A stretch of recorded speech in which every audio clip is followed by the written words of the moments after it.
નપુસક નથી ના દાન છીએ, નપુસક નથી ના દાન છીએ, સંયમ શિષ્ટાચાર છીએ. क्या बात રાખી છી વડીલોની આબરૂ, નહીતર ધરતીના અસલ છોરુઓ છીએ. કાંઈક તો શરમ કરો, તમે પણ ખેડૂતના દીકરા છો.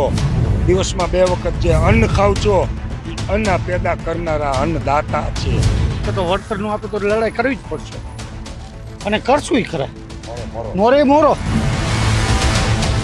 ભાઈ જો પોલીસ મોકલે ને લાઠીઓ મરાવે તો અરે લાઠી ગોળી મલાઈ દી ભાઈ જેવું કઈ રાખવાનું જ નહીં. તો આવી જાય ભાઈ.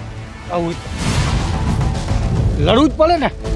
ગામનો દીકરો હું તો પછી ગામના દીકરા પડે કે મારે મોરે મોરો ગમે ને બાપ અમે લડી લેવાનું. આ ગુજરાત પોલીસ ચાર્જેબલ પોલીસ છે અને બોમ્બેમાં બિયર બારના બાઉન્સરોની ભૂમિકા ભજવી રહી છે.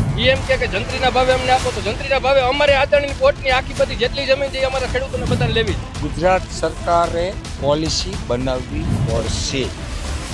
ડિસ્કો કરીને બનાવે, દાંત કાઢીને બનાવે કે નાગિન ડાન્સ કરીને કરે.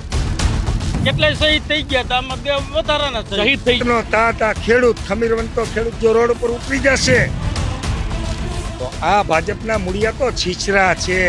ગાંડો બાવર મૂળિયા હોતો આ ખેડૂતો કાઢી નાખે છે. હિટાચીને જેસીબીની તાકાત ધરાવતો આ ખેડૂત છે. આ રોડ ઉપર ઉતરી જશે ને તો કોઈ ગોઈતા નહીં જડો થાંભલા અમારી બાપ દાદાની માલિકીમાં છે. જો કાઢીને 36 રૂપિયા કિલો વેચી ન દઈને તો ખેડૂતના દીકરા ન કહેવાય.